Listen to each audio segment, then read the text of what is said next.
के साथ में मनोज। एक और बिहार से बीजेपी के लिए अच्छी खबर सामने आई है तो दूसरी ओर बिहार की राजनीति के आज के दिन की बड़ी खबर ने सबको चौंका दिया है। जेडीयू में विलय से इनकार करने के बाद खुद को कभी भी महागठबंधन का हिस्सा नहीं मानने वाले हिंदुस्तानी आवामी मोर्चा ने भाजपा के साथ आने का ऐलान करते हुए एनडीए में शामिल होने की घोषणा कर दी है। देखते हैं स्पेशल रिपोर्ट अंदर की बात। बिहार के पूर्व मुख्यमंत्री जीतन राम मांझी एनडीए में शामिल हो गए। यह फैसला बुधवार को दिल्ली में केंद्रीय गृह मंत्री अमित शाह से मुलाकात के बाद लिया।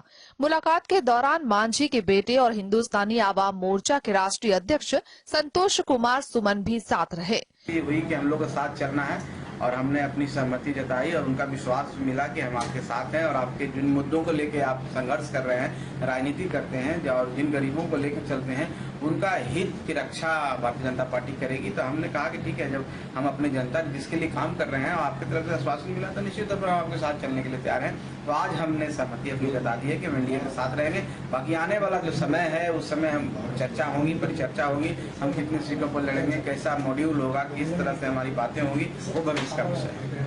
बुधवार को भाजपा के पूर्व राष्ट्रीय अध्यक्ष व देश के गृह मंत्री अमित शाह से लगभग पौने घंटे की मुलाकात के बाद पूर्व मुख्यमंत्री जीतन राम मांझी और पूर्व मंत्री संतोष कुमार सुमन ने केंद्रीय गृह राज्य मंत्री व बिहार भाजपा के पूर्व अध्यक्ष नित्यानंद राय के सामने राष्ट्रीय जनतांत्रिक गठबंधन में शामिल होने की घोषणा की। पूर्व मुख्यमंत्री जीतन राम मांझी की पार्टी हिंदुस्तानी आवाम मोर्चा ने भारतीय जनता पार्टी का दामन थाम लिया है।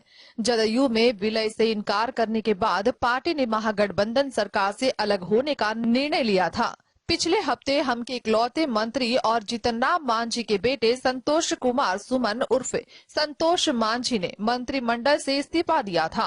बेटे के इस्तीफे के बाद जीतन राम मांझी ने साफ बताया कि मुख्यमंत्री नीतीश कुमार हम का जदयू में विलय चाहते हैं, लेकिन जब यह पार्टी महागठबंधन में शामिल नहीं थी तो किसी दल के अंदर विलय का तो सवाल ही पैदा नहीं होता। Bureau report. भारत को योग गुरु कहा जाता है। शारीरिक और मानसिक स्वास्थ्य के लिए योग लाभकारी है। योग का अभ्यास शरीर को रोग मुक्त करता है और मन को भी शांति प्रदान करता है। भारत में ऋषि मुनियों के दौर से ही योग अभ्यास होता आया है। क्यों योग डे 21 जून को ही मनाया जाता है, क्या है इसके पीछे का मकसद, देखते हैं रिपोर्ट अंदर की बात में।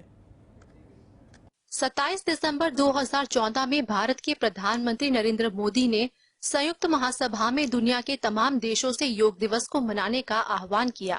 प्रधानमंत्री मोदी के प्रस्ताव को संयुक्त राष्ट्र महासभा ने स्वीकार करते हुए महज 3 माह के अंदर अंतर्राष्ट्रीय योग दिवस के आयोजन का ऐलान कर दिया, जिसके बाद अगले वर्ष 2015 में पहली बार विश्व ने योग दिवस मनाया। योग दिवस को मनाने के लिए एक दिन सुनिश्चित किया गया, जो कि 21 जून है। 21 जून को योग दिवस के तौर पर मनाने की वजह भी है। इस तारीख को उत्तरी गोलार्ध का सबसे लंबा दिन होता है, जिसे ग्रीष्म संक्रांति कहते हैं। भारतीय परंपरा के अनुसार ग्रीष्म संक्रांति के बाद सूर्य दक्षिणायन होता है। सूर्य दक्षिणायन का समय आध्यात्मिक सिद्धियों को प्राप्त करने के लिए असरदार है। इस कारण प्रतिवर्ष 21 जून को अंतर्राष्ट्रीय योग दिवस मनाते हैं। योग दिवस 2023 की थीम वसुधैव कुटुंबकम के लिए योग है। वसुधैव कुटुंबकम का अर्थ है धरती ही परिवार है। आज दुनिया भर में योग को लोग अपने जीवन में शामिल कर रहे हैं और योगासनों के अभ्यास से स्वस्थ मन और तन की प्राप्ति का प्रयास कर रहे हैं। Bureau report. बिहार की राजधानी पटना में 23 जून को होने वाली विपक्षी दलों की बैठक को लेकर कई तरह की चर्चाएं शुरू हो गई है। लोग अपने अपने हिसाब से बैठक को लेकर अटकलें लगा रहे हैं। अब इस सबके बीच कांग्रेस ने राहुल को पीएम पद को लेकर क्या बनाया रवैया, देखते रिपोर्ट अंदर की बात में। बिहार की राजधानी पटना में 23 जून को होने वाली 20 विपक्षी पार्टियों की बैठक से पहले कांग्रेस ने प्रधानमंत्री पद के लिए सर्वसम्मत उम्मीदवार का मुद्दा उठाया है। कांग्रेस प्रवक्ता असित नाथ तिवारी ने दावा किया कि देश की जनता राहुल गांधी को भावी प्रधानमंत्री के रूप में देखती है और विपक्ष इस पर विचार करेगा।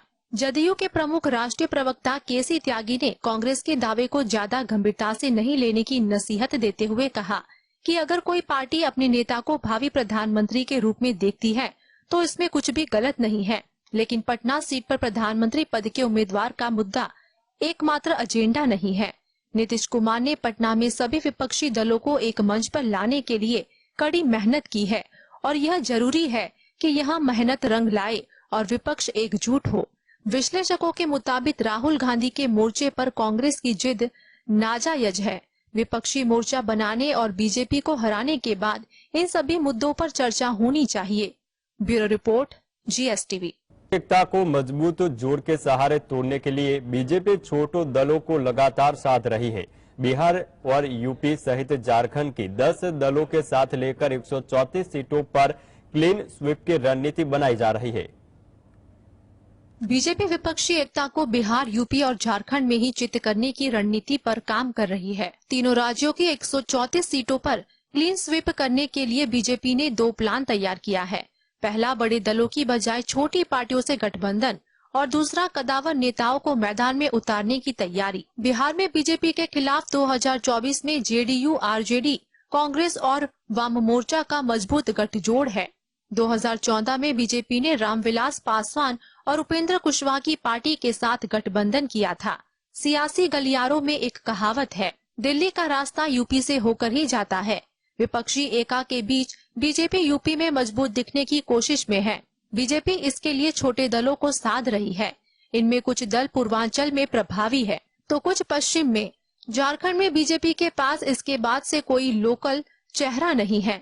2019 चुनाव के बाद झारखंड विकास मोर्चा का बीजेपी में विलय हो गया था। बाबूलाल मरांडी को पार्टी ने विधायक दल का नेता भी बनाया था, लेकिन तकनीक वजहों से मामला स्पीकर कोर्ट में है। विपक्षी एकता का बड़ा मुद्दा जातीय जनगणना है, जिससे बीजेपी की ओबीसी विरोधी छवि बन रही है। इसे तोड़ने के लिए पार्टी छोटे दलों को साथ ले रही है। Bureau report. 30 साल पहले वीएफएक्स के बिना रामानंद सागर से द्वारा जो एक रामायण थी, सीरियल बनाई गई थी, वो रिलीज हुई थी। अब जब आदि पुरुष रिलीज हुआ है तो रामायण फिर एक बार चर्चा में आ गई है। रामानंद सागर की रामायण के ये 10 फैक्ट उड़ा देंगे आपके होश। देखते हैं खास रिपोर्ट अंदर की बात में। ओम राउत की आदि पुरुष पर मचे बवाल के बीच एक बार फिर रामानंद सागर की सीरियल रामायण की चर्चा हो रही है। देश भर में फिल्म की आलोचना हो रही है। आपको बताते हैं रामानंद सागर की रामायण सीरियल की अंदर की बात। प्रेम सागर ने कि उनके पिता ने उनसे कहा था कि कोई भी अगले 85 साल तक ऐसी रामायण नहीं बना पाएगा जैसी उन्होंने बनाई थी।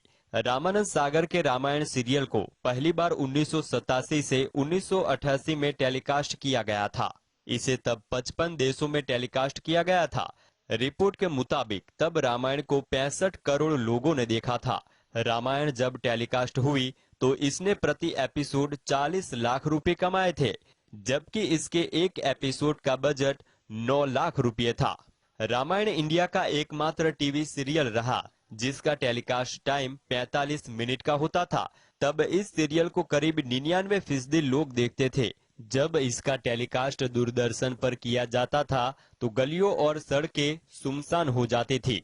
कोरोना के खतरे को देखते हुए जब 21 दिनों के लॉकडाउन में रामायण को एक बार फिर टीवी पर प्रसारित किया गया तो इसने वर्ल्ड रिकॉर्ड बनाया था। Bureau report,